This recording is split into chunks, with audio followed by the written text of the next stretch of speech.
U2, Thin Lizzy, Sinead O'Connor, the Waterboys, Van Morrison, the Cranberries, and so many more have all made this island rock.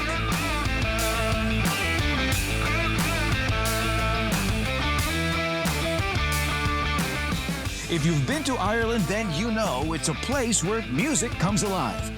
We're about to go on a journey through vibrant Irish streets and pubs, to legendary recording studios, to the evergreen countryside, and get a first-hand look and front-row seat at one of Ireland's newest music festivals. We'll go backstage and meet some of the biggest artists making music here today, including rock and roll legends. But first, we have to start in Dublin. Music is synonymous with the Irish experience, of course. It's that spirit of individuality and rebellion. Traditional music goes back generations, of course, very much alive and well. But since the 1960s, 70s, and 80s, it's been all about rock and roll across this island, and certainly down famous thoroughfares like this, Dublin's Grafton Street, a busker's playground. Music oozes out onto the streets and into the pubs day and night, and takes anybody willing to listen on an epic journey. So grab a pint, cue the music, and let's go, because Ireland rocks.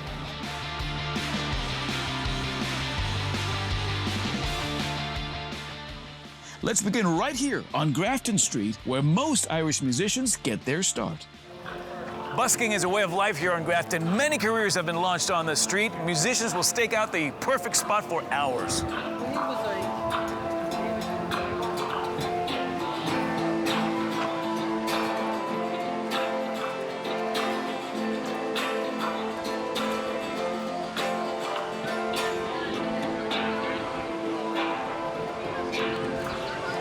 So much talent fills the street here every day, and just around the corner is someone you might recognize. All right, there it is, one of the most popular stops off of Grafton Street, the late, great Phil Lynott from Thin Lizzy. This life-size statue immortalizes one of the great rock and rollers in Irish history who paved the way for the likes of U2 and beyond, and a super popular selfie spot, too.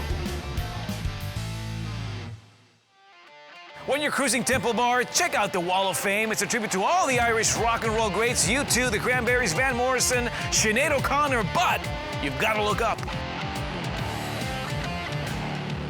Now let's head inside to the Irish Rock and Roll Museum experience.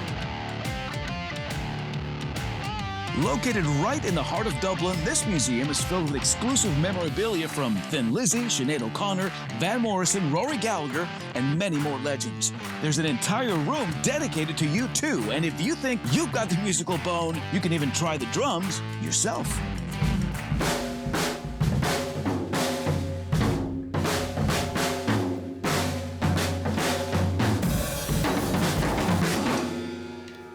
Maybe I should stick to my day job. Next door is Temple Lane Studios, a special place for Phil Lynott fans.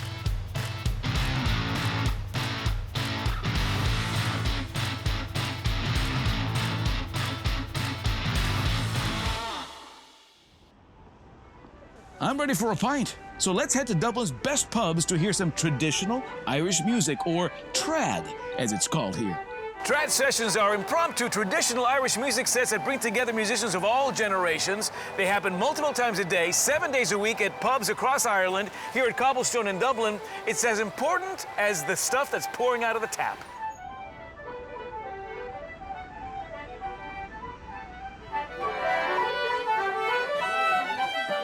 So music has always been like a big part of the culture. People can bring along their instruments and join in the session if they know the tunes, and it's also a learning experience. So like, if you don't know a tune, you can sit out that one and you can listen along, learn how it goes. You can learn from the best, and it's a real like place where, you know, the young will learn from the old. You'll have masters of Irish music playing in there. That's what this place is about. It's just about being immersed in the Irish musical culture.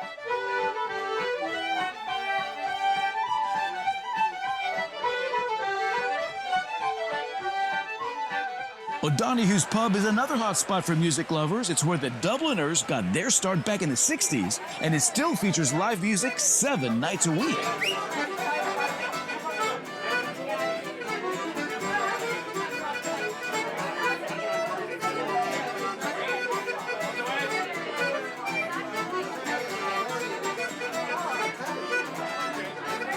Everybody wants to play Irish music. Sort of folk musicians that we say of different countries, they ended up wanting to play Irish music because it's exciting. You know, the jigs, the reels, the songs, the lyrics, not just the music, but our whole culture, art, dance, it's all part of it, you know.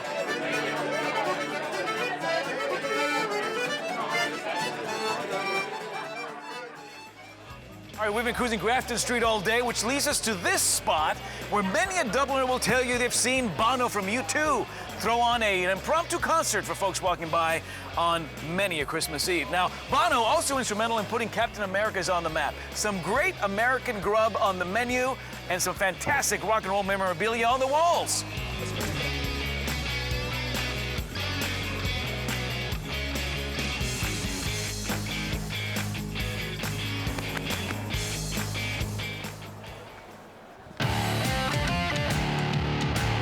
Ireland Rocks.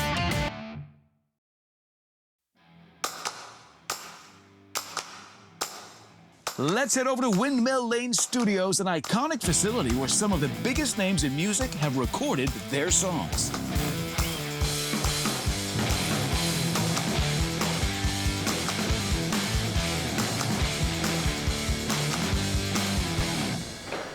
So let's talk about some of the music that's immortalized on the walls here. Yeah, absolutely. So U2 here, Achtung Baby in 91.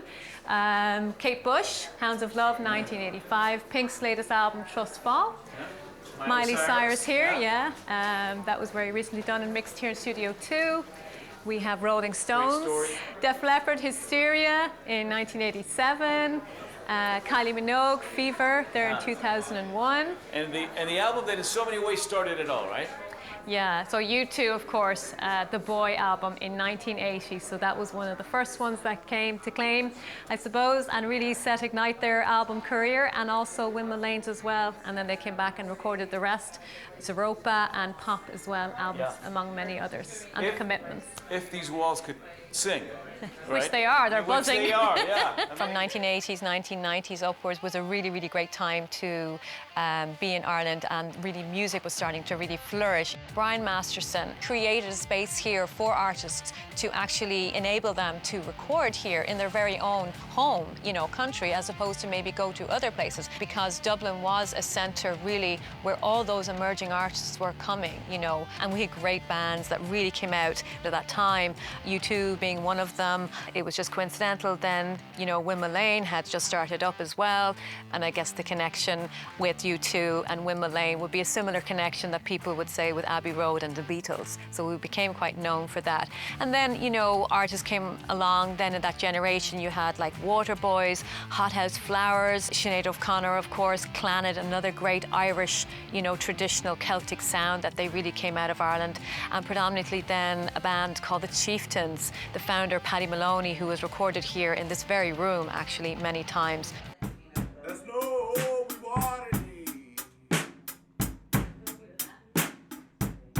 So today, actually, we are just walking in on a live recording session here from an original band, very up-and-coming band, a guy called Lightning Phil, and Mateus here is producing the sound here today. The band actually are from Brazil. There's no reward in it. So this is one of the largest live recording rooms in Europe, and also here in Ireland as well, particularly in Dublin.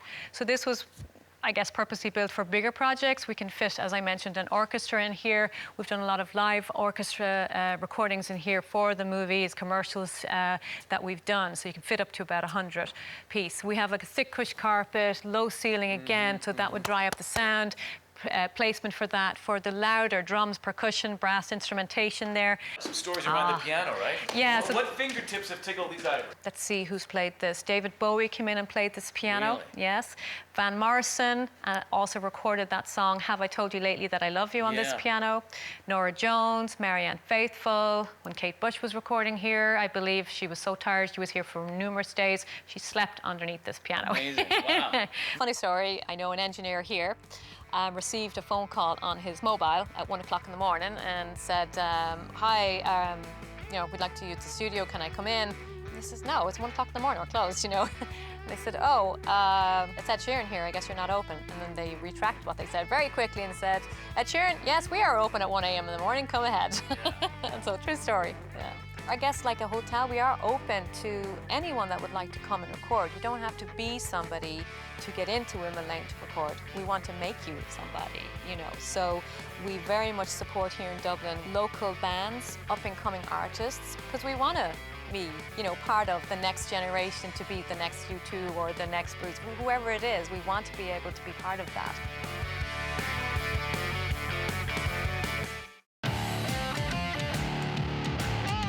Ireland Rocks.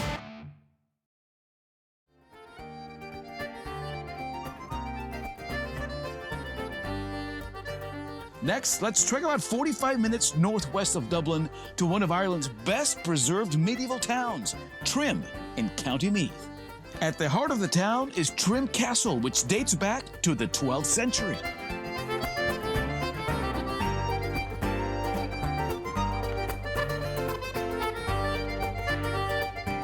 There are over 20 music festivals on the island of Ireland every year, including the Puka Festival, which launched right here just a few years ago.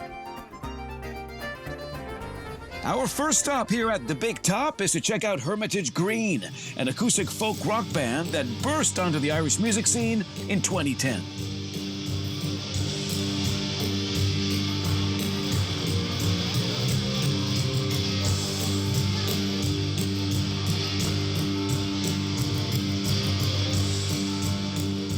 It's pretty amazing that Ireland, as a small country, has output so much of brilliant music, like everything from rock to trad to, and even now there's a lot of hip-hop music and electronic music coming out. So yeah, we definitely appreciate the rich culture that we represent when we tour. We love representing Ireland, and we love playing music that people really love. Oh yeah, for sure. Like, especially like festivals, when you come to a festival where people are coming together from all walks of life, they're not necessarily know us, they might be here to see other bands, and then you just kind of saunter into a tent and you see something new and fresh and you're excited by it. So for us to be on stage and to see that reaction in the crowd, you know, it's pretty special. Yeah. Newer bands aren't the only ones featured here at the Puka Festival. Let's go check out the Waterboys, legends of Irish folk rock. So music is in the blood of the audience. It's a very easy audience to play to. You know, if you stop someone on the street, they'll be able to play a tune on the tin whistle. Everybody's a musician or an artist here in Ireland. When I first came to Ireland and I discovered Irish Celtic music, man, I fell in love with that. Great artists like the Bothy Band and Dana and Donald Lanny, people who were trailblazers of Irish music in the 60s and 70s and 80s. And I love all of that.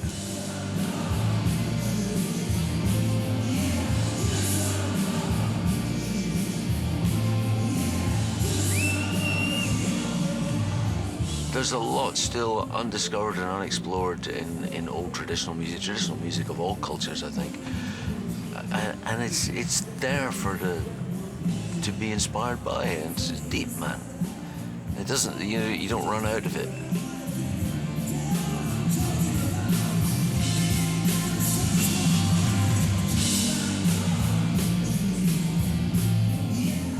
Embracing traditional Irish sounds is nothing new to our next stop at the Big Top, singer-songwriter Damien Dempsey.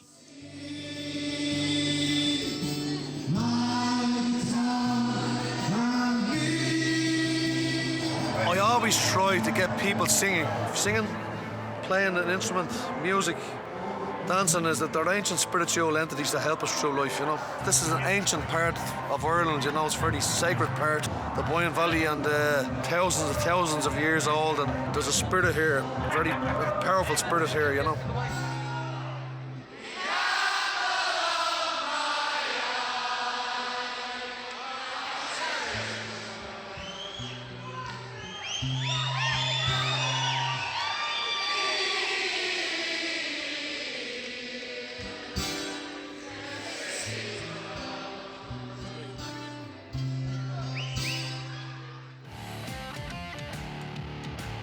Ireland Rocks.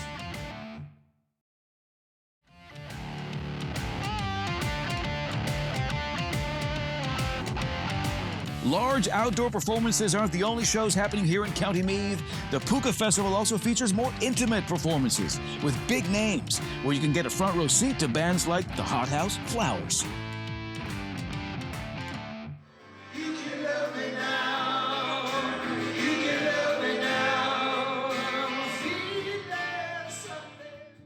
Irish music is played because it has to be played. There are people who just have to play this music. They might be farmers or accountants. And there's this old kind of movements that go back thousands of years. So it's a connection to something that has a very real beginning. And when the music is driven like that, all people will relate to it because it is folk music. It's the music of the folk. It's the music of the people.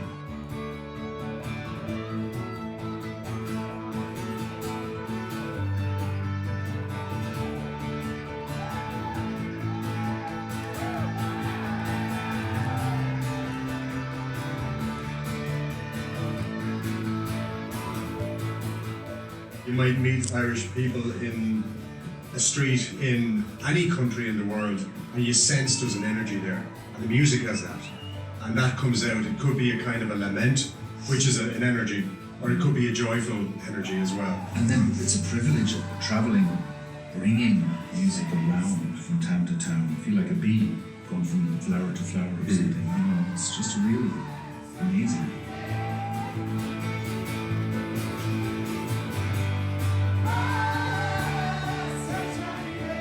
Our next stop on this Irish musical journey is to see someone who really makes Ireland rock. Singer-songwriter Jack Lukeman, who's performed alongside U2 and Ronnie Wood.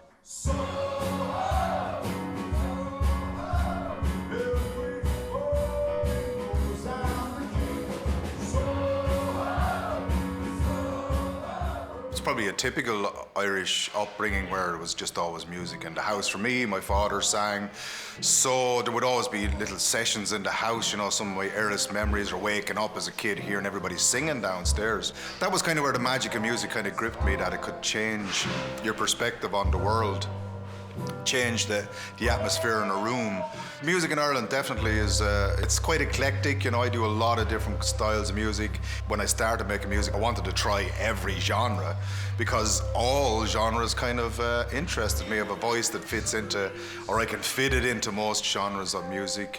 But you're always trying to plow your own path and trying to write songs that had never been written before and make music that has never been heard before, you know. So it's always a great work satisfaction, I suppose, at the end of the night when you're standing there and everybody's singing along and everybody leaves on a high. And that's basically what you're doing. You're just trying to lift everybody up the way music lifts you up. That's what music has done for me. It's just, it's carried me this far. Just, it's always been an obsession, a passion. So it's great to share it with people.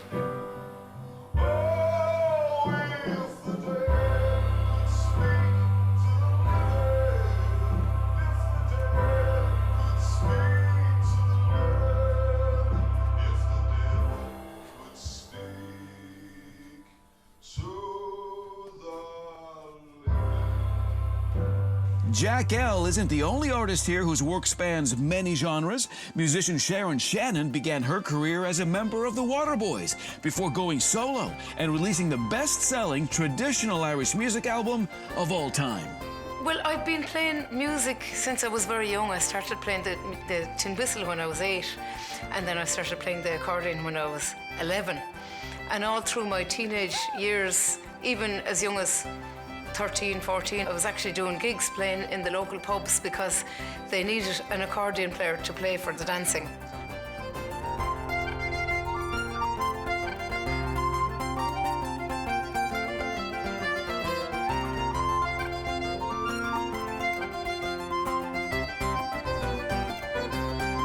Well, my music is very rooted in Irish traditional music, and I was brought up with what they call the pure drop. It's my favourite music in the whole world, and if I want to listen to any album or any music, most of the time it's just traditional music that I will listen to.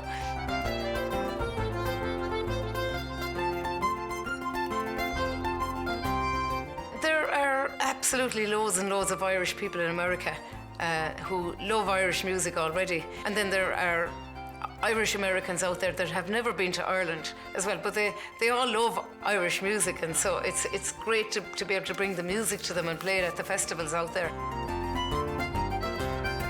It's amazing how much Irish music is appreciated all over the world.